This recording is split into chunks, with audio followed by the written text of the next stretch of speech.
Hello, everybody.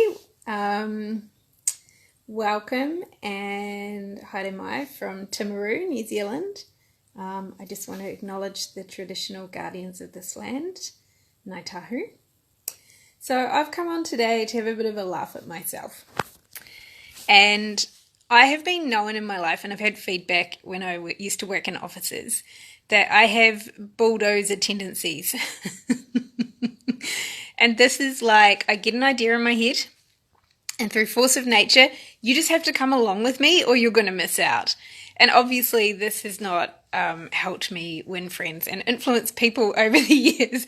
And my bosses have often said, like, Hannah, we love that you're 5 steps ahead of everybody else, but you have to wait for your teammates to catch up. And I'm like, why? Like, I could just do all the work and they can go do other things while I'm like way ahead.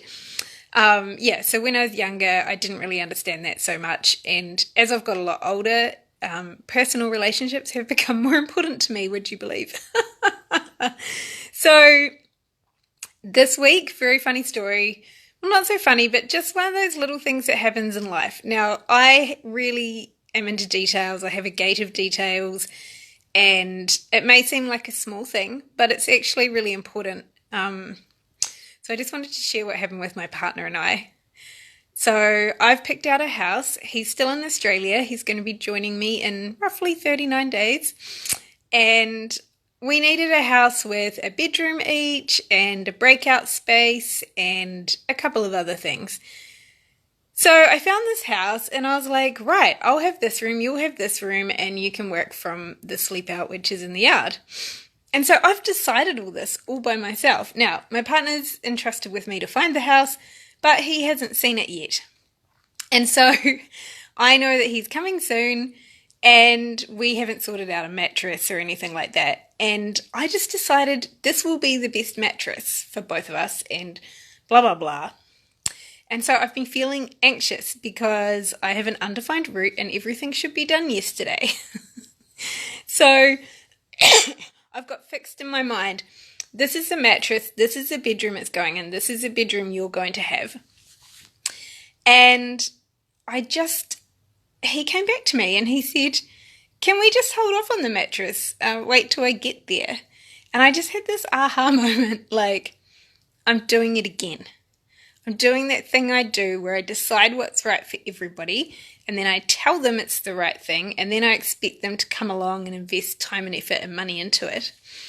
So I was talking to a friend of mine who's a human design reader, Carla Jones. She's on here as Metaphysical Musing. She's absolutely amazing. And she said, you've got some fourth lines in your profile, don't you? And I was like, yes. So there's a little bit of inflexibility with the fourth line. And along with being a projector and having a defined head and having defined Ajna and just being like, I know what's best for everybody.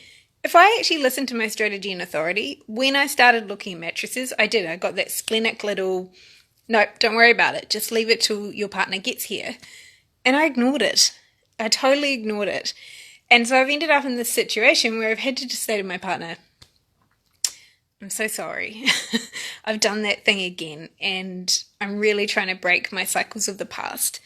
And I've gone and decided what bedroom you're going to have, what bedding you would like, what mattress you would like on your bed, and I really don't know why. So obviously it's a bit of conditioning, and also feeling like I'm in a position where I can organize somebody else's life. So he is strong enough to come back and say, no, just chill out. We'll sort it out when I get there.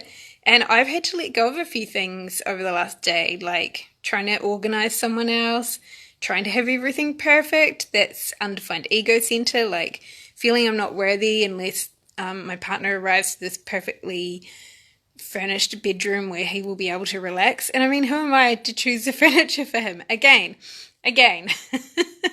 So I love that I have people in my life who get me out of my fixed way of looking at things. Like I've got this busy mind, undefined route, and trying to prove myself. I just wanted to give it an example to people Because I think it's important sometimes, like when we meet resistance, I mean, it's important always to look back at yourself and go, what did I do there? And if you know a little bit about your human design chart, you can say, you know what? I mean, normally it boils down to not listening to your strategy and authority or being in touch with it. But it's also about just being open, reflect back to yourself, like this person's reflecting to me that I'm not following my strategy and authority. And when I look at all those other things combined, I am trying to reform myself from being a bulldozer. So the other good thing about human design is it's taught me to laugh at myself. I used to, like in the past, if this had happened, I would beat myself up for days. Like, oh my God, I can't believe I did that. I tried to, interfere in someone else's life and organize stuff for them. And what must they think of me? And now I'm just like, that's an old habit. I can identify what it is and I'm letting go of it. And I'm just grateful I have people in my life who point these things out to me. So maybe that has inspired you to look at some of your bulldozer tendencies. If you're like me with the defined mind or defined Ajna, plus you're a projector, like you can just see what would be best for everybody, right? But if they're not inviting you to tell them and haven't invited you to sort it out for them, we've just got to step back and keep all that energy to ourselves and sort ourselves out until we're invited. So that's all from me. Lots of love from Aotearoa, New Zealand, and I hope this is of help to somebody today. All right. Now, I don't actually know how to end this. I think I hit the sleep button. Nope. Oh my gosh, this is so funny. I don't actually know how to end it.